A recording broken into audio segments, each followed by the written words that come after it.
Ah, pas ce que je veux. Vous voyez, j'essaie juste de voir s'il y a pas mal de monde qui sont arrivés. Fait que, donc, vous avez deux citations. Une de Shackleton qui recherche des gens pour partir en voyage avec lui. On s'entend que le voyage a duré quelque chose comme 3 ans, dont 2 ans où ils sont restés pris dans la glace.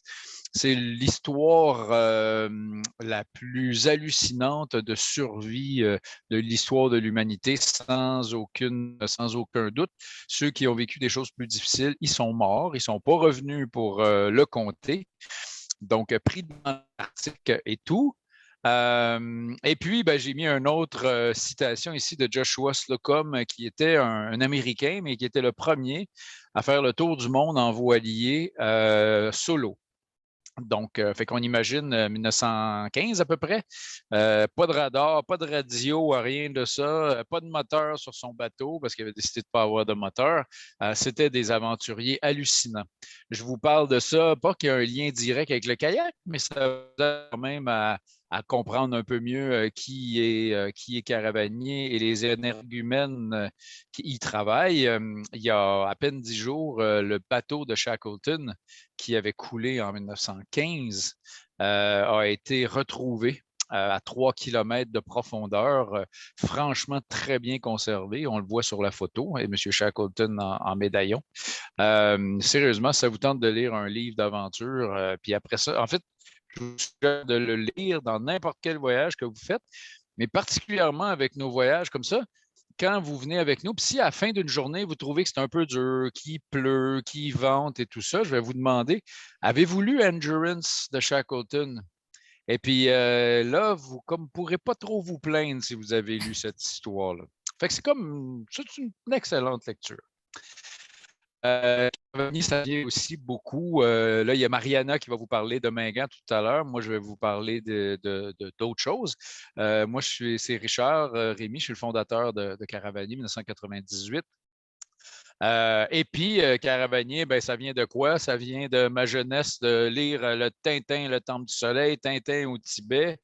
De mon adolescence, ça vient d'un film qui m'avait fasciné et qui commençait notamment au Népal, mais l'archéologie et tout ça. Fait que je me suis dit, ah, moi, j'aimerais faire ça. Fait que je ne suis pas devenu archéologue, mais je suis devenu, j'espère, un voyageur raisonnable et potable. Me qualifier d'aventurier, je ne le ferai jamais, mais de bon voyageur, je le fais avec confiance. Caravanier va avoir 25 ans l'année prochaine. Il y a 2 ans où on a fait plein de choses au Québec. Ce soir, je vous parle plus particulièrement du Québec, comme vous savez. Mais quand on a eu 20 ans, donc en 2018,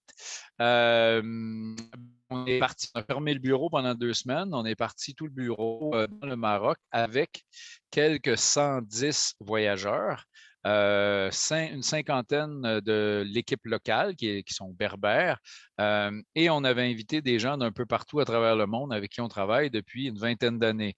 Donc, vous avez Andonis de Crète, vous avez Babou Tendi qui sont népalais, de l'ethnie des Sherpas. Qui n'avaient jamais vu la mer. Donc, j'ai eu le plaisir de leur montrer la mer pour la première fois. Vico, Pérou, Ivan, Ramzo, Anthony. Donc, on a partagé ce voyage-là avec eux. C'était un grand moment. Une entreprise qui a 25 ans peut se permettre d'être sélective. C'est-à-dire qu'on ne vous demande pas de passer des examens, d'avoir des niveaux 2, 3, 4 en kayak. Ce n'est pas ce qu'on veut dire.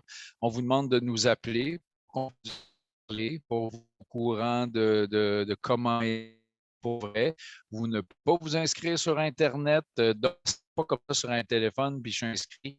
Or, que ce soit au Saguenay ou au fin fond du Népal, vous devez nous parler. Ça fait aussi qu'on ne court pas après les voyages à rabais. Mon Internet, mon ordinateur me dit que ma connexion est instable. Je suis en campagne, ça arrive. Je suis désolé si ça arrive. Donc, quand ça arrive, en général, c'est la voix. Désolé de ça. Donc, le privilège d'être sélectif, c'est aussi qu'effectivement, on n'est pas en train de chercher à faire des rabais, on n'est pas en train de trouver le meilleur deal. On est en train d'essayer de offrir les plus beaux voyages, les meilleurs voyages. Et donc, ben, ça implique certaines choses que vous nous parliez, des fois que les prix, parce qu'on engage des gens très compétents. Donc, si vous voyagez avec Caravanier, ben, vous avez avec vous une équipe d'une dizaine de personnes au bureau. En temps normal, bien sûr, et peut-être d'une quinzaine de guides à l'international et au Québec. Alors, ce n'est ni une petite équipe, ni une très grande équipe, ce qui nous permet de rêver, d'avoir l'ambition de nos moyens, mais qui vous assure quand même que quand vous appelez, quand vous parlez, comme ce soir, Mariana arrive du Panama, oui, on a recommencé à voyager, pas assez encore, mais on a recommencé. Moi, j'ai eu le plaisir d'aller en Crète à l'automne. Bien sûr, on voyage beaucoup moins qu'on le faisait il y a 3, 4, 5, 6 ans, mais ça recommence. Par contre, on a eu l'énorme plaisir de se promener beaucoup au Québec depuis 2 ans. Donc, voilà un petit mot sur l'équipe. Les guides que vous allez avoir, et puis ma conférence, elle va être très spécifique, mais je vais vous parler aussi en général de nos voyages de kayak de mer, un peu à l'étranger, mais plus sur le principe de ce que c'est un voyage de kayak de mer. Pour moi, c'est particulièrement important parce qu'il y a une énorme différence entre un voyage et une sortie. Et après, ben, vous choisissez si ça vous tente ou pas, puis vous nous appelez, puis on en parle. Donc, un guide caravanier en kayak, c'est un kayakiste. Bien sûr, il y a une formation technique, mais au-delà de ça, on demande à nos guides, accompagnateurs, mais bien des guides, d'être des voyageurs. Parce que je suis certain que sur une belle plage du Saguenay, si le guide commence à vous parler aussi de ce que vous pouvez faire au Groenland, ben, ce n'est pas déplaisant. Les guides font les repérages. Puis après, évidemment, ben, spécialiste voyage comme Mariana qui est là, ben, on recueille les commentaires des gens puis on ajuste. On donne des formations aussi de premiers soins, de kayak. Et puis, moi, ma job, c'est de pousser, de chercher, puis de toujours question. C'est bien fatigant pour les gens avec qui on travaille, mais c'est ça ma job. En 2022, avec tout ce qui se passe dans le monde, on aurait beaucoup de raisons, des fois, d'être un peu découragé. Moi, ça m'incite encore plus à faire ce que je fais et le faire mieux en me disant que voyager peut être jugé un peu frivole et pas essentiel. Je considère que de voir et de partager la beauté du monde, c'est essentiel parce que sinon, à quoi bon se battre pour l'environnement et notre culture si on ne sait pas ce qu'on protège? Il s'agit de bien le faire. Et c'est pour ça que Caravanier, ça s'appelle voyager et agir. Agir est aussi important que voyager. Plus les années avancent, plus la place de agir prend sens. C'est donc que des mots comme éthique ne sont pas vides de sens. C'est pas, on vous encourage pas. Oups, il me manque une diapo, malheureusement. On vous encourage pas à compenser pour le carbone, on inclut le carbone. Dans les voyages dont on va vous parler, on a fait un calcul pour une automobile pour se rendre à Mingan, pour se rendre sur le Saguenay. On a inclus ça, puis on a rajouté 1 pour la planète. Donc, il y a environ presque 2,5 du chiffre d'affaires de Caravanier, donc de votre voyage, qui est redonné à des causes environnementales et sociales, comme évidemment du reboisement, mais avant de reboiser, ce serait mieux de protéger des forêts, ce qu'on fait. Après, ces fois, c'est fournir au Kenya et en Tanzanie, comme on fait depuis quelques années, des fours qui servent, qui sont beaucoup plus efficaces que ce qu'ils ont habituellement. Et donc, ben, au lieu de 5 branches pour faire cuire, 5 branches d'arbres pour faire cuire le repas, ben, ils ont besoin de seulement une branche. Alors, c'est moins de travail, moins d'empoisonnement, moins d'impact sur les poumons des femmes, notamment. Et puis, alors, si les gens adoptent ces pratiques-là là-bas, ben, c'est certain que, on protège la planète, c'est-à-dire qu'on émet moins de carbone, la santé des femmes, parce que c'est souvent les femmes qui sont dans les maisons et qui cuisinent, et ils sont en meilleure santé, donc tout le monde est content dans cette histoire-là. Ce qui fait que des fois, les prix de Caravanier ne sont pas les plus bas. J'espère qu'ils sont les plus justes. Voyager, c'est clairement un privilège. Ce qui serait dramatique, ce serait de ne pas le savoir et de ne pas le comprendre. Mais c'est correct de voyager. Nous, on s'est dit que nos voyages à l'étranger, à partir de maintenant, même si c'était le cas la plupart du temps, vont toujours faire 14 jours ou plus. Donc, on incite les gens à prendre moins l'avion, en profiter plus. Vous pouvez appeler ça du slow travel si vous voulez, mais l'idée, c'est vraiment d'en profiter plus sur place et de moins abîmer l'environnement tout en partageant la beauté du monde, qui, nous espérons, au bout du compte, vont être des formules gagnantes. Je vous parle de ce que c'est voyager en kayak de mer. J'attire votre attention sur le mot voyager en kayak, sur le mot voyager. Il y a une énorme différence dans les voyages qu'on vous présente ce soir. Donc, on va vous parler de Mingan, on va vous parler du Saguenay, mais de d'autres choses aussi, mais on va s'attarder plus là-dessus. Entre ça et faire une fin de semaine de kayak de mer. Donc, la différence, c'est que ici, c'est une photo qui est prise au Groenland. Donc, j'ai mis des photos pour vous faire rêver un petit peu pendant que je parle. Donc, je vais en défiler un peu. Ah oui, OK. Avant de dire ça, ça a l'air décousu mon affaire à soir, mais c'est parce que j'ai commencé à travailler à 7 heures ce matin. J'ai comme pas arrêté encore. Donc, je me concentre un peu. La petite histoire, pas de caravanier, mais du kayak. Vous savez, vous connaissez si vous êtes des gens de plein air, vous utilisez deux mots facilement en Inuktitut. Vous utilisez le mot kayak et un mot qui est sur cette image-là, c'est le mot anorak. Donc, c'est des mots qui ont été inventés par les Inuits. Et puis, les kayaks qui sont là, le kayak qui est là est fascinant. Ce que vous voyez en arrière, c'est une peau de phoque qui a été vidée. Et on a fermé les extrémités, le museau, les pattes, on l'a gonflé. Et c'est le flotteur. Vous voyez qu'elle est accrochée après une corde, qui est une corde, en fait, c'est des boyaux de morse ou de je ne sais pas quoi. Et donc, dans un petit bateau comme ça, ben, ces gens-là s'attaquaient à des baleines. Si on parle de courage, d'aventure et tout, voilà un exemple absolument fascinant. Des kayaks, des fois, sont plus gros. Ici, dans ce type de kayak-là, on pouvait mettre 2 ou 3 personnes en avant du kayak, puis mettre un chien en arrière. Ils rentrent à l'intérieur, pas pour des longs transports, mais on pouvait transporter les gens avec ça. Puis évidemment, ben, vous savez qu'ils se transportaient en kayak, ils allaient sur un morceau de banquise et là, ils restaient pendant des heures et des heures à attendre qu'un phoque passe, qu'un morse, ça pouvait être un narval et tout. Et après ça, ben, ils rapportaient ça à terre. Donc, on a vraiment le kayak aux Inuits. Ce qu'on vous offre ressemble plus à ça. Ça va de soi. Donc, on ne va pas avoir à chasser. Je vais juste aller, je vous parlais de mon chien, là, il est en train de gruger un cadre de porte. Je reviens, ce ne sera pas long. Tu peux dire bonjour, Mariana. Bonjour tout le monde. J'étais avec les chiens Richard vendredi, puis je vous confirme que, Merci. que c'est un travail aussi à temps complet, hein, garder les 12 chiens.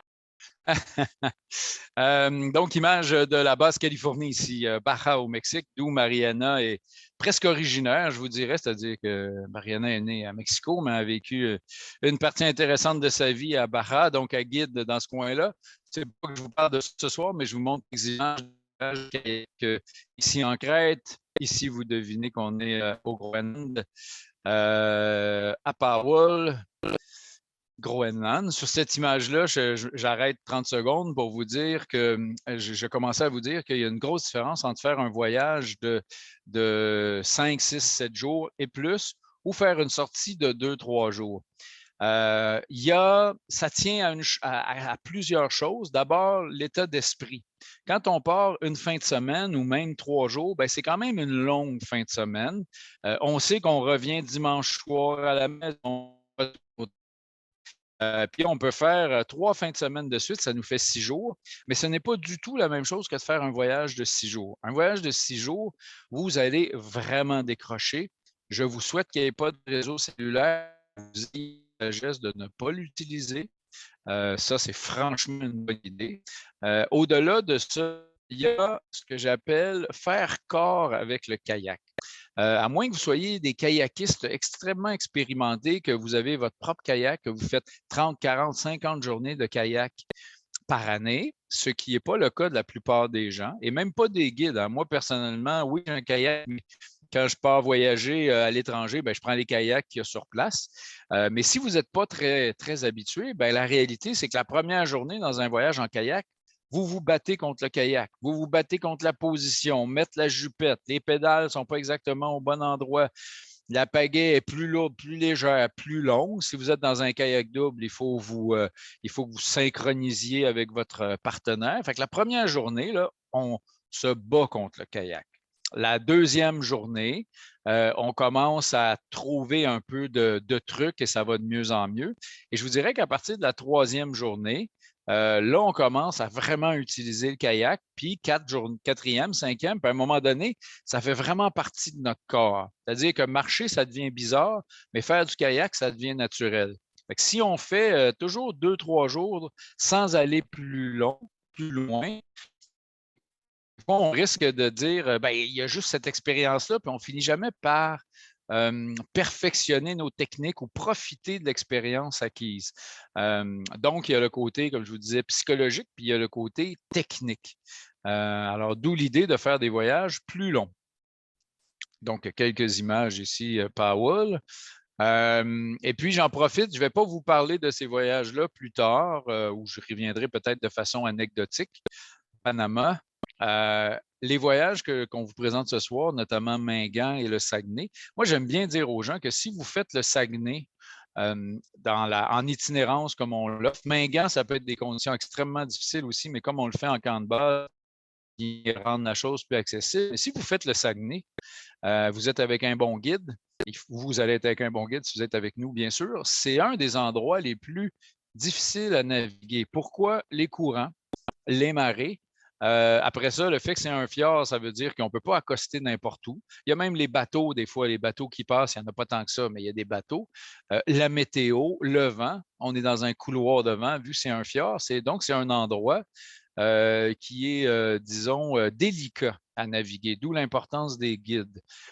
Et je vous dirais même que c'est moi, comme guide, je trouve ça beaucoup plus facile de guider au Groenland, par exemple, qu'au Saguenay. Pour plein de raisons, mais les marées et tout ça, c'est moins compliqué au Groenland.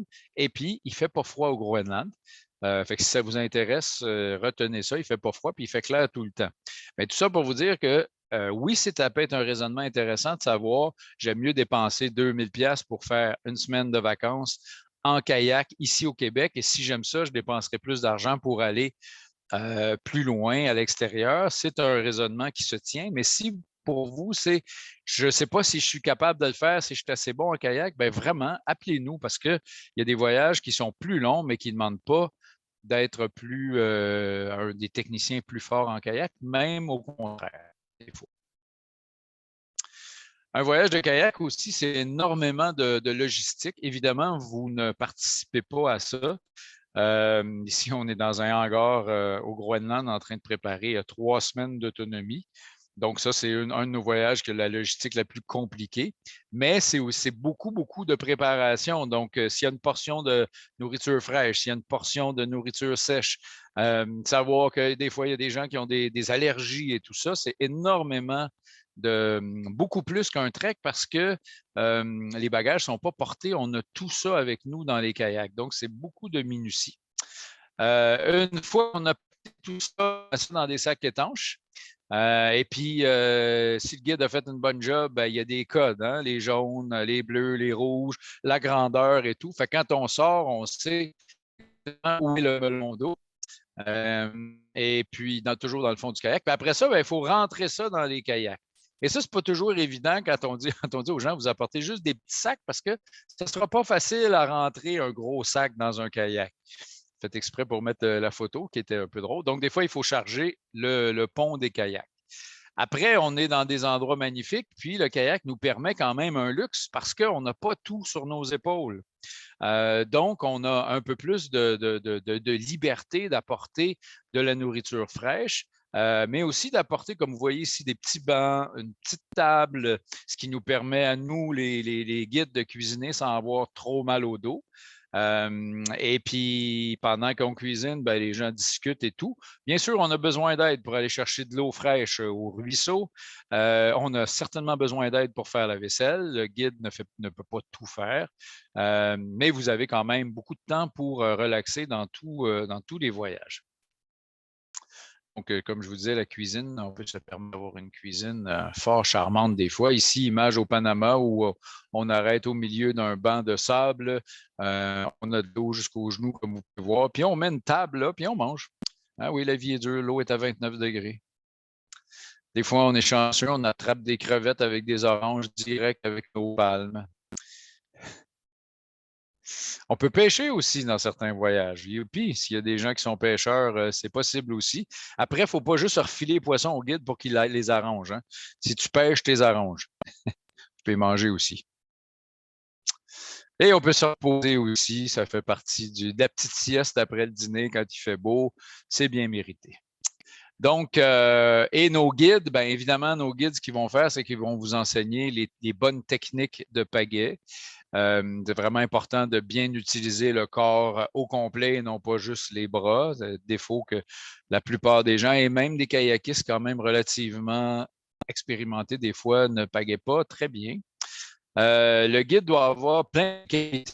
Donc, ici, Frédéric, un de nos guides de kayak avec un fusil, parce que là, on est au Groenland, donc à cause des ours, on a un fusil. Je vous mets ça parce que je vous dis que les guides doivent avoir plein de qualités.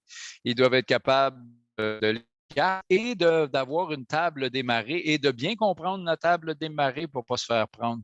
C'est bien plate de se lever le matin avec de l'eau dans sa tente. On est capable d'interpréter la nature, de vous parler des oiseaux, de vous parler de ce que vous voyez dans le fond de l'eau, de vous parler des différentes algues et les herbes que vous pouvez trouver, le persil de mer avec lequel on fait du pesto. Et pour faire tout ça, ben, il faut aussi savoir cuisiner. Alors, sur cette longue introduction quand même, quelle heure qui est 7h25, d'ici 20 minutes, on devrait avoir terminé. Ce n'est pas une conférence très, très longue ce soir. Je vous parle du Saguenay, puis après, Mariana va vous parler de Minga, puis après, je vous touche un mot sur un ou deux petits voyages. Donc, le livre qui raconte l'histoire de Shackleton tout à l'heure, c'était Endurance que je vous parlais. Et un autre livre qui était important dans ma vie de voyageur, parce que je fais de la voile aussi, c'était La longue route de Bernard Moitessier. C'était la première fois que quelqu'un faisait le tour du monde et il a fait un tour du monde et demi, sans escale, tout seul, sans assistante. C'est devenu une course maintenant, là, le Vendée Globe. Mais à l'époque, évidemment, puis là, on parle des années 67-68. Donc, et il a écrit un livre merveilleusement bien écrit qui s'appelle La longue route. Alors, en l'honneur de ce voyage-là, j'ai décidé d'appeler le fjord du Saguenay La longue route. C'est un classique. Hein? Je pense qu'à peu près tout le monde qui m'écoutait ce soir, vous avez sûrement déjà pris le traversier entre Baie-Sainte-Catherine et Tadoussac. Fait que vous avez vu le fjord. Vous l'avez peut-être longé en vous rendant au Saguenay. Vous êtes arrêté à l'Anse-Saint-Jean, par exemple. Mais il y a une énorme différence dans un kayak quelques heures et être sur un traversier pendant quelques minutes ou le voir de la route ou de marcher sur le bord de la plage. Et on parle plus que de quelques heures, mais on parle de 6 jours. Donc, le principe de ce voyage-là, et pourquoi on l'a appelé la longue route, c'est qu'on fait l'intégrale du Saguenay. Un, parce que c'est super beau. Et deux, parce qu'il y a quelque chose de le fun de partir d'un endroit puis d'aboutir à un autre cours d'eau, essentiellement Tadoussac, donc le fleuve. Et de dire, ben, on l'a fait au complet. Donc, cette autonomie-là pendant 6 jours, complètement. Vous n'aurez pas de ravitaillement, alors vous êtes complètement autonome. Et c'est un vrai accomplissement. Et puis, je vous disais tout à l'heure qu'un voyage de 6 jours, ce n'est pas 2 voyages de 3 jours, c'est un état d'esprit complètement différent.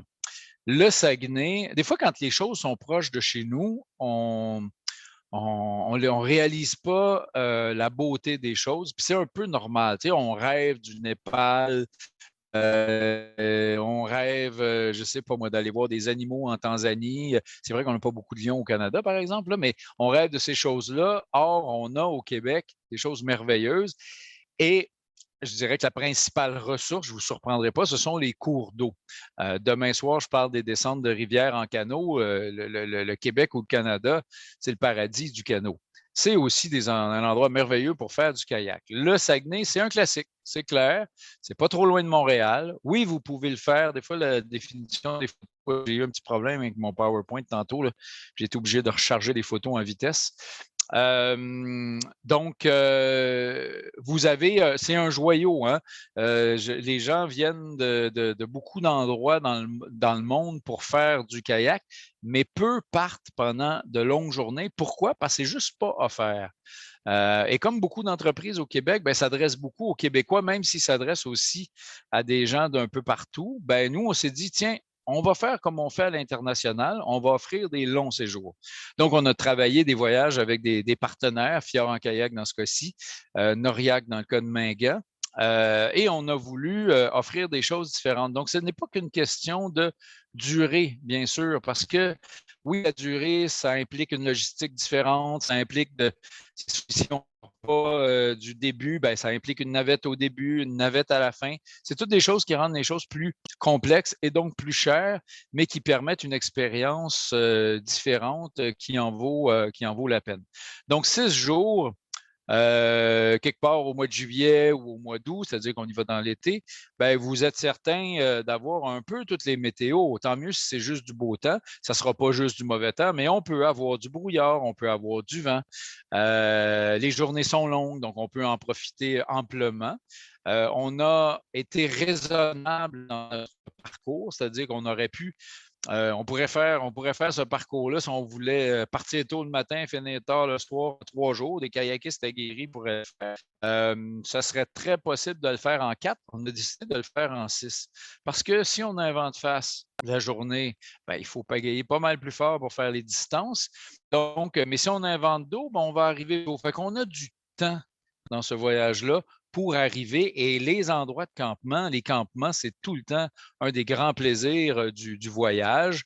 On campe, évidemment, on campe, hein, c'est des plateformes de la CEPAC, donc on a les campements pour nous tout seuls. Hein. La seule façon d'accéder, c'est par l'eau. Et puis, tous les endroits, ben, on les a réservés d'avance, bien sûr. Quand vous arrivez dans un endroit comme ça, ben, ça vous tente de prendre votre temps, de prendre votre livre puis de lire. On vous suggère de vous apporter 2, 3, 4 petites bouteilles de vin. Vous débrouillerez rendu là-bas, mais de prendre un apéro en attendant le souper pendant que le guide cuisine, ça fait évidemment partie du plaisir. Vous êtes en vacances. Ce sont des vacances actives, mais vous allez quand même en profiter grandement. Vous allez super bien manger et vous allez en profiter aussi. Je reviens sur cette image-là ici. Juste pour vous parler un peu de la cuisine, je vous dis ça parce que Simon, qui est un de nos guides à droite, avec les cheveux roux, c'est lui qui guidait ce voyage-là. C'est un super cuisinier. Et donc, un voyage de 6 jours, c'est une combinaison de nourriture fraîche et aussi de nourriture déshydratée parce qu'on ne peut pas, en plein mois de juillet, garder la nourriture fraîche pendant 6 jours. Et donc, c'est une combinaison de tout ça. Mais vous allez franchement très, très bien manger. Ça, c'est garanti. Des produits frais, on travaille avec un traiteur qui nous fait des choses sous vide. Ce n'est pas carrément nous qui déshydratons les choses. Alors, pour la nourriture, là, le commentaire général sur la grande majorité de nos voyages, peut-être pas en Mongolie, mais sur la grande majorité de nos voyages, c'est franchement, j'ai mangé de façon beaucoup plus complète et délicieuse que ce que j'aurais imaginé. Et on met beaucoup de temps pour faire ça. C'est aussi un endroit, vous devinez, ce sont des zones, j'espère, protégées, mais de plus en plus protégées. C'est une bataille perpétuelle avec nos ministres de l'Environnement. Qui ne comprennent pas nécessairement. Alors, le kayak est une façon non seulement sympathique, mais on n'a pas le droit d'approcher les mammifères. On n'a pas le droit de sciemment les approcher.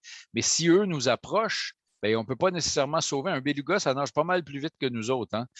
Les phoques, les belugas, puis ils ont comme pas mal plus de curiosité envers un kayak qu'envers un gros bateau en moteur ou un Zodiac. Vous savez, des fois, on voit là, sur YouTube, sur Facebook et compagnie, des gens en kayak, puis oh, il y a une baleine juste à côté. Bien, ça arrive en kayak, ça.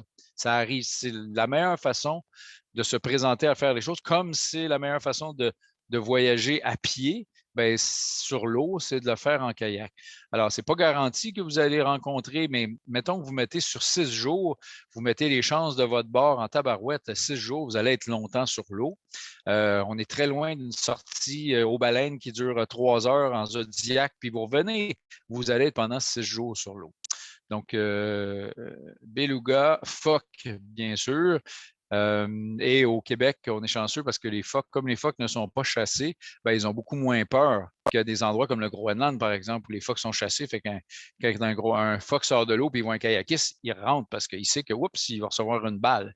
Nous, on ne tire pas dessus, évidemment, mais les Inuits, oui.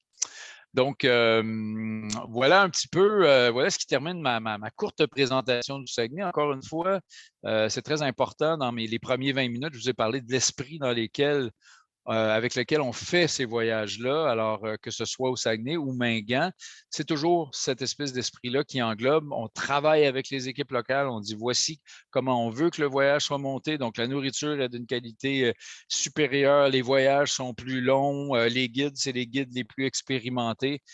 C'est par nécessité, on part plus longtemps, donc on est exposé à plus de conditions. Il faut les meilleurs guides. Donc, voilà un petit peu l'esprit de ce voyage-là. Si je ne me trompe pas, c'était la dernière image. Celle-là, c'est la dernière image. Donc, à toi, Mariana. Mariana qui arrive, je vais arrêter mon partage d'écran. Mariana arrive depuis quelques jours du Panama. Ça ne paraît pas tant que ça que tu es bronzée, mais je vous confirme qu'elle est bronzée. Et tu mettras ton micro, n'oublie pas. Donc, elle arrive de Guidé au Panama. L'eau est à 29 degrés. On plonge sur les bancs de corail. On mange du poisson. Des fois, il y a pas mal de vagues. Mariana guide aussi en Basse-Californie, au Mexique, voyage de kayak, bien sûr, et d'autres voyages comme ça aussi. Mais elle a une spécialité, disons, en kayak qui est à fait Mingan l'année passée ou l'année d'avant. Donc, je te laisse parler de Mingan, Mariana, pendant quelques minutes et puis je terminerai ensuite. Merci, merci Richard, puis merci à tout le monde d'être là.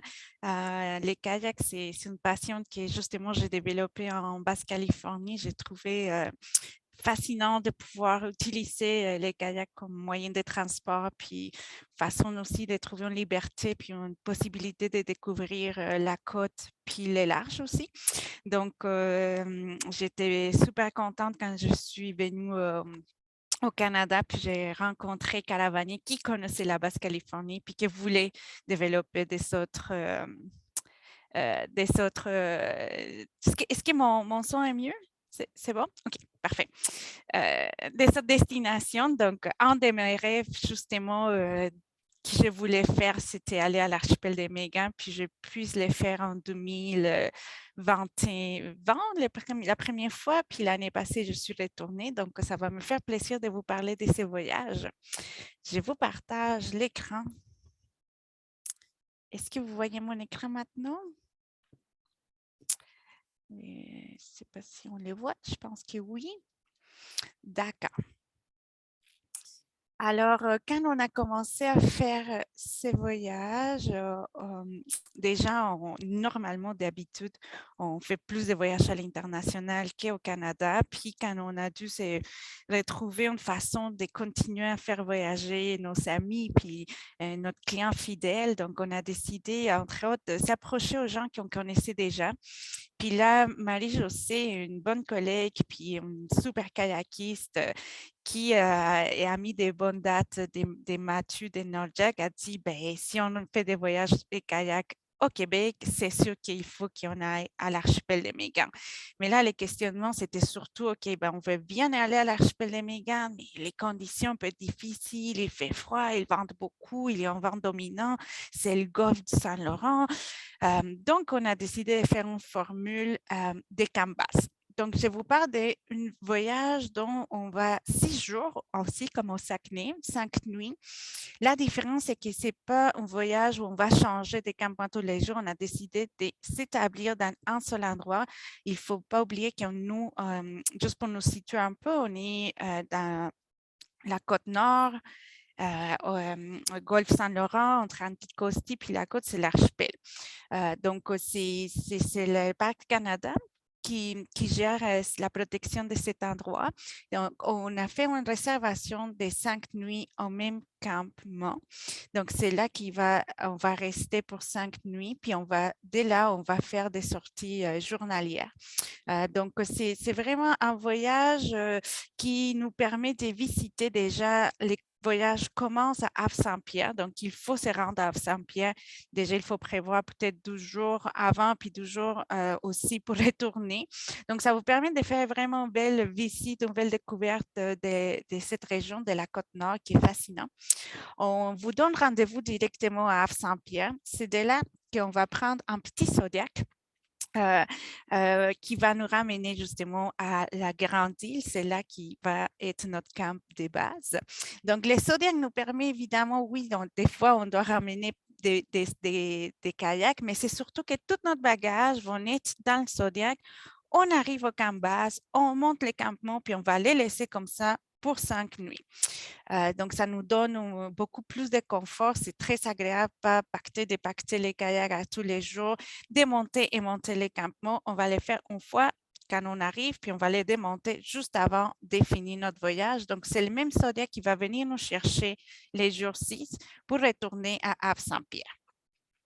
Je vous disais qu'on est dans l'archipel des Mégans, puis on a décidé de faire un camp base dans une île qui s'appelle la Grande Île parce qu'elle est vraiment grande. Juste pour vous donner une idée, si on veut faire les tours complets de l'île, ça va nous prendre une bonne 9 heures, 10 heures de marche. On essaie de le faire. Si on a justement une journée qui vente beaucoup, puis que ça nous tente d'aller faire un peu des randonnées, c'est tout à fait possible. Ce n'est pas nécessaire de faire tous les tours de l'île, mais ça nous permet justement le fait qu'on est dans cette grande île, puis qu'il y a 2 îles aussi grandes à côté. Déjà, ça nous protège beaucoup du vent. Donc, ça nous permet d'avoir plus d'options pour visiter ou découvrir pendant notre 6 jours. Mais ça nous permet aussi que si jamais ils vendent beaucoup ou autre, on a des autres alternatives à faire. On a des kayaks doubles et on a des kayaks simples. On priorise les kayaks doubles. Encore, je vous répète, c'est un voyage avec un confort quand même.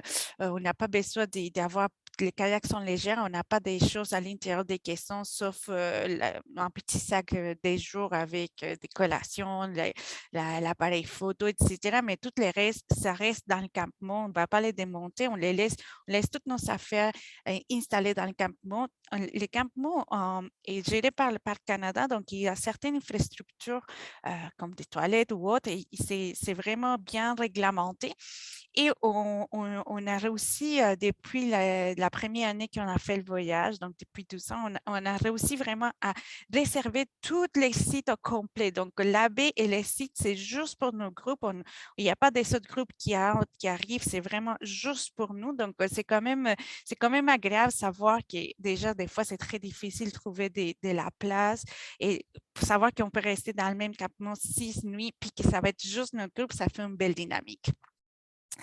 Donc, on a des kayaks doubles, des kayaks simples. On a tout l'équipement, évidemment, nautique qu'on vous prête.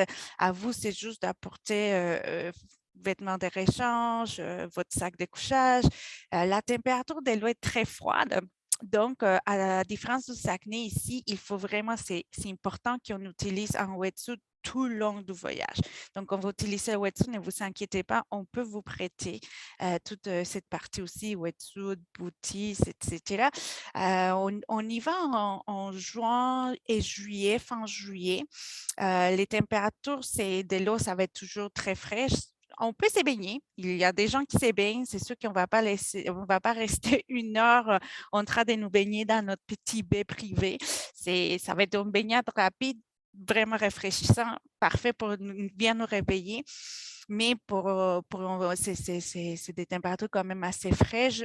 le soir aussi peut descendre beaucoup la température, mais la journée, ça reste très agréable. Souvent, en tout cas, moi, quand je voulais aller aussi à l'archipel des Mégane, la première chose que je voulais voir, c'est des monolithes. Donc oui, on va en avoir. Il y a dans Niapisco, mais il y a Quarry aussi, il y a un peu sur la Grande Île. Donc, on va les voir soit en kayak, soit quand on fait des petites marches, on se balade un peu dans les îles, on peut les voir, les monolithes. Donc, on se laisse toujours des temps vraiment pour découvrir. C'est pas rushant. On fait 5 heures plus au mois des kayaks par jour. On a plein de possibilités. Ça dépend beaucoup des températures, du vent, la marée, etc. On a une idée de ce qu'on veut faire dans le voyage, mais on est assez libre pour changer. Donc, les guides vont chaque jour, peut-être réfléchir un peu qu'est-ce qu'on peut faire les lendemains, comment ça va l'énergie du groupe, l'ambiance, est-ce qu'il va inventer beaucoup, peut-être on va aller plus les matinées ou l'après-midi pour éviter les vents, ou va visiter plus la côte ouest pour éviter justement les vents plus forts. Donc, on va s'adapter selon la météo. Il y a plein de possibilités. La nourriture, Richard l'a dit souvent, la nourriture, c'est quelque chose, peut-être même une signature des caravaniers, mais dans ces voyages, j'ai vraiment fait quelques voyages avec caravaniers, puis dans ma vie, mais j'ai jamais si bien mangé que dans l'archipel de Méga ou avec Nordjack. C'est vraiment, ils font beaucoup, c'est excellent, c'est vraiment excellent. On va vraiment apprécier des produits du Québec maritime, des produits locaux. La famille et l'équipe souvent vont aller faire la cueillette, par exemple, des petits baies, même des fleurs ou des choses qui vont intégrer dans les menus. On va avoir les desserts. Moi, j'ai les dents sucrées, c'est des gâteaux, mousse au chocolat. C'est vraiment exceptionnel comme on peut si bien manger. La faune marine aussi, c'est quelque chose de très agréable et qui est très présent dans ce voyage. Plus on va vers la juin, donc au début de la saison, plus on a la chance de voir des baleines parce que les baleines sont encore plus proches de la côte. Plus la saison continue, l'été s'avance, les baleines vont aller plus vers l'Anticosti, donc on a un peu moins de possibilités. Les phoques grises qu'on voit bien dans la photo, elles sont très présentes dans ce secteur de l'archipel. Donc, c'est presque garanti de pouvoir rencontrer ces petits animaux. Donc, la flore et la faune, c'est intéressant. À Quarry, justement, il y a une flore assez différente qu'il y a dans les sauteries. Les guides vont pouvoir mieux vous raconter puis vous faire apprécier la différence de végétation qu'il y a entre chaque île, ainsi que les histoires, les légendes qui se passent sur place. Comme je disais, c'est vraiment, on voit selon la météo. Des fois, on peut marcher, des fois, on peut faire du kayak, des fois, il y a des journées complètes de kayak. On a décidé pour cette année prendre 5 heures. On a loué 5 heures entre les 5 jours des Zodiacs. Donc, ça va nous permettre de justement aller visiter, découvrir une autre partie de l'archipel qu'on peut difficilement se rendre des grandes îles en kayak à cette partie de l'archipel. Donc, ça nous permet aussi de visiter un peu ailleurs, de nous rendre peut-être un peu plus loin en kayak puis revenir. Donc, c'est une demi-journée ou une journée consacrée à visiter un autre secteur qu'on ne peut pas se rendre juste en kayak à partir de nos canvas. Il y a, il peut pleuvoir. On voit des fois qu'il y a des gens avec des manteaux, des fois on est avec des manches courtes. Donc, il faut prévoir un peu tout, un peu des vêtements pour les soirs, donc des vêtements un peu plus chauds, même si on est en été, des vêtements quand il fait beau soleil. Donc, on peut garder notre t-shirt, oui, des couvents, un Gore-Tex aussi, des bottes. Donc, le fait qu'on n'a pas besoin de tout entrer dans les questions des kayaks, ça nous permet de pouvoir ajouter un peu plus d'équipement dans notre bagage, puis les laisser dans le canvas, puis être prêt pour toutes les conditions. Dans le campement, on monte une bâche, on a une petite cuisine, on a un petit feu aussi pour faire à manger. Donc, on mange très, très bien. Voici une petite photo qui nous montre l'ambiance des fins de journée avant, en prenant un petit apéro. C'est presque garanti que vous savez un peu d'homard ou flétan, donc encore des produits très typiques de la région. Donc, on se régale avec de la bonne nourriture. Les Bétuanes aussi, un gin typique des Havres Saint-Pierre qu'on fait déguster à chaque apéro. Donc, voilà, c'est un voyage, en fait, juste pour résumer, s'adresse à tout le monde qui, même si vous savez un peu d'expérience des kayaks, mais vous savez le goût de découvrir, vous êtes à l'aise dans l'eau, vous êtes prêt à des fois avoir un peu de froid, de sortir un peu de votre zone de confort. C'est tout à fait un voyage qui c'est possible pour vous. Donc, si jamais vous avez des questionnements ou autres, n'hésitez pas, vous pouvez toujours m'appeler ou appeler Richard ou Marie-Josée. Ça va nous faire plaisir de vous faire découvrir ces voyages. Puis, on a 3 dates. Donc, vous pouvez vous inscrire encore. Il y a encore la place sur les 3 dates. Richard?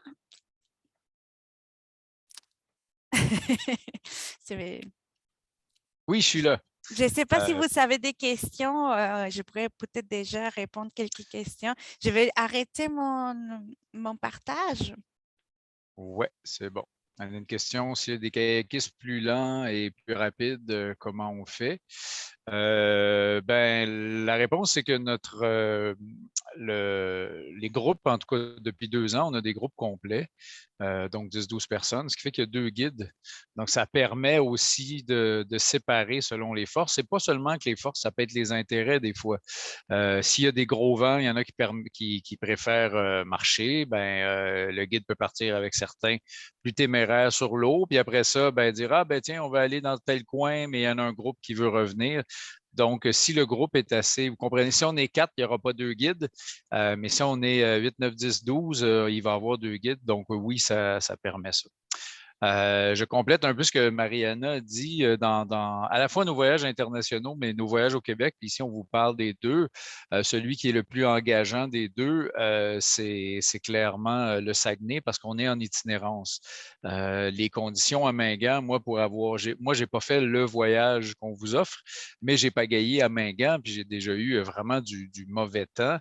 Et si j'avais été sur un camp de base comme ça, confortable, parce que c'est franchement confortable, justement, avec le campement, avec la toile et tout pour se protéger, ben, tu restes puis t'attends, mais quand tu es obligé de te déplacer, ben, ça demande un autre niveau. Fait que nous, quand on a vraiment offert notre programme, on s'est dit, il faut offrir les deux. Puis Mingan, on s'entend que c'est loin, que c'est pas si facile d'accès que ça.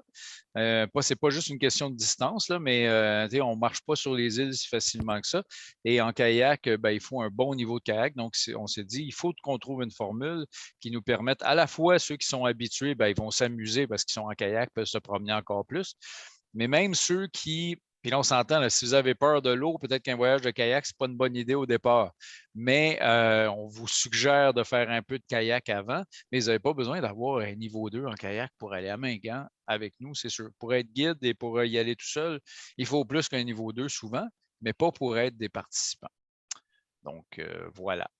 Voilà, on a doit-on avoir une formation de kayak pour y participer? Vous n'avez pas besoin d'avoir une formation formelle. Donc, on ne check pas si vous avez un niveau 1, niveau 2. Ceci dit, si ça vous tente de faire, bon, pour avoir un niveau 2, il faut quand même avoir une certaine expérience de kayak parce que ça demande une pratique, puis après ça. Mais pour avoir un niveau 1, ben, c'est pas si difficile, mais certainement que c'est une bonne idée parce que si vous partez pendant 5, 6, 7 jours en kayak, ben, si vous avez des meilleures techniques, des techniques d'auto-sauvetage, évidemment, si jamais vous chavirez, c'est notre job de vous rembarquer dans le kayak. Mais si vous savez un petit peu comment faire, ben, tant mieux, ça va aller plus rapidement. Donc, non, vous n'avez pas besoin d'avoir de niveau de kayak, mais tant mieux si vous avez un peu d'expérience. D'où l'idée de nous appeler, Ouais. de parler beaucoup avec Mariana, puis qu'on en discute avec vous. Voilà pour ces questions-là. Je repartage mon écran. Continuez les questions. Là, Mariana pourra vous répondre. J'étais rendu là à toi, Mariana, mais là, c'est de retour à moi. Bon, sur notre site Internet, peut-être qu'il y en a qui sont intéressés par ce voyage-là. Malheureusement, les 2 voyages suivants, Haida Gwaii, donc les îles de la Reine-Charlotte et la Basse-Côte-Nord, on ne peut pas les faire cette année. Et je vous explique pourquoi. Dans les 2 cas, il y a un problème de contingence. C'est plus directement le problème de COVID, mais comme les gens, depuis 2 ans, c'est des endroits où il n'y a pas beaucoup de monde, hein, il n'y a pas beaucoup d'infrastructures logistiques. Donc, nous, pour faire le voyage en Basse-Côte-Nord, on prenait le bateau, le Bella Dégagné, qui a une portion cargo, mais qui a une portion aussi croisière avec des cabines. Et on se rendait au village d'Harrington Harbour, puis on partait de là en kayak, grosso modo.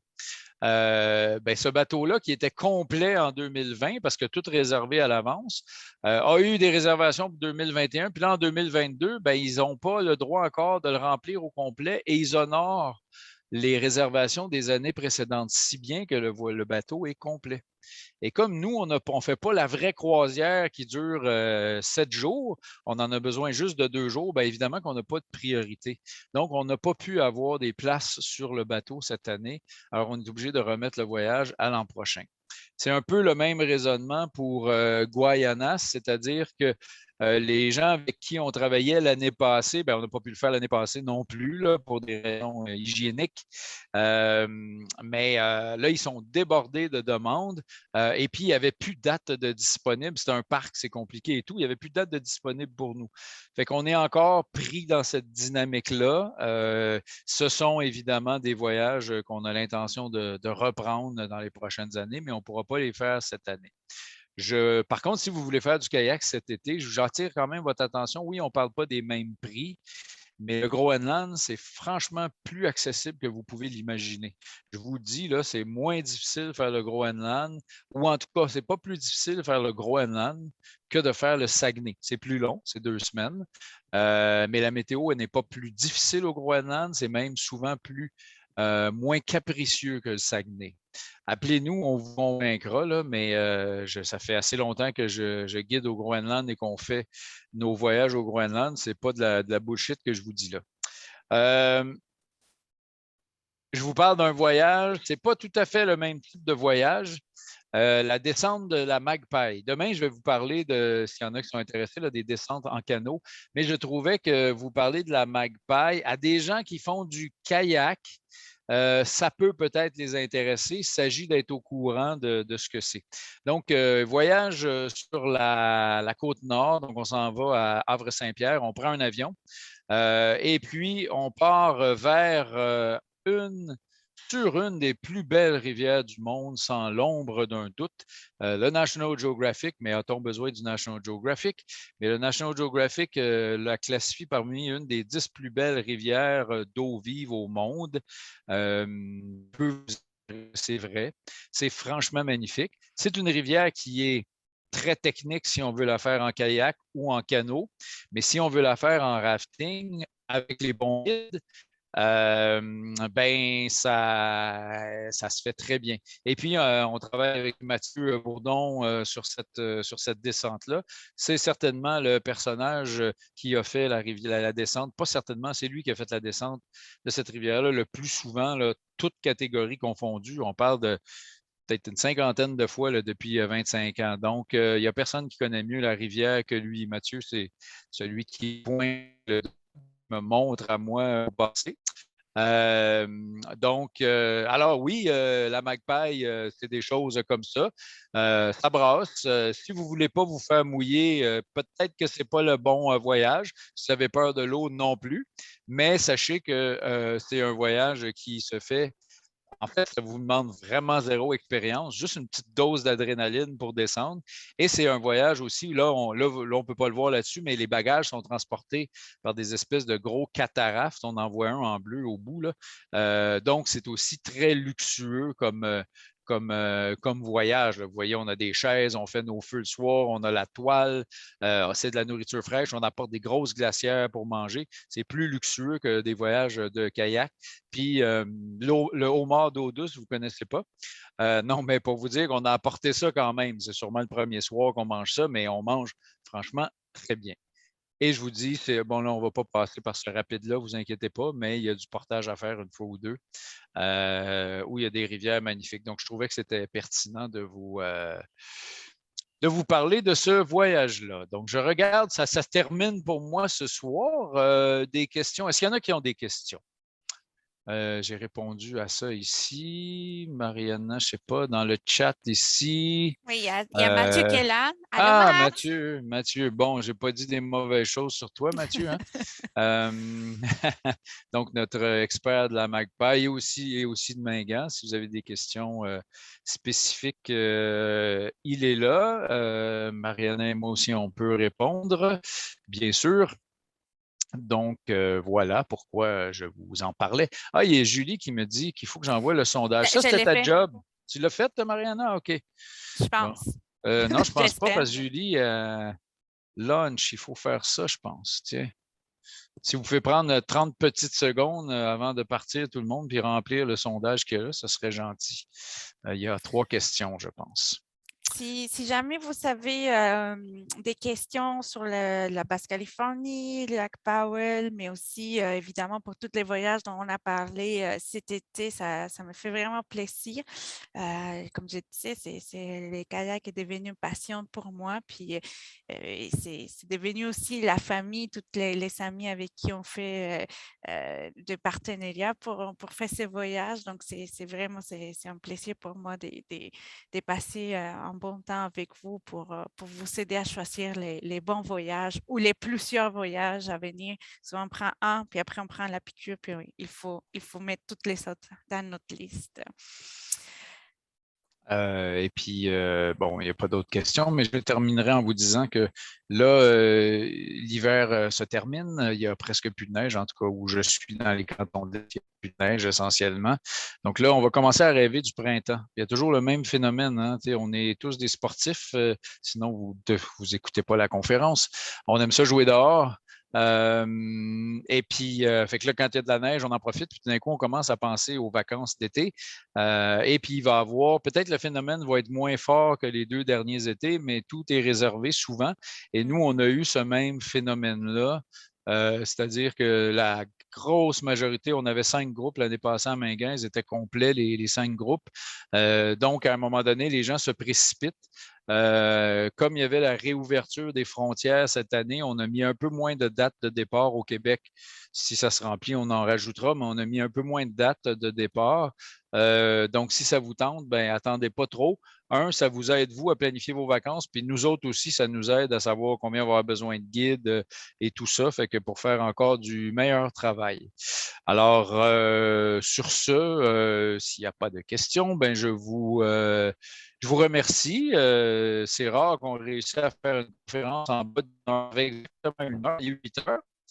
Je vous remercie. S'il y en a que ça intéresse, demain, il y a le canot et toutes les conférences sont disponibles pour les réécouter si vous avez soit pas compris ou si vous voulez les envoyer à des amis.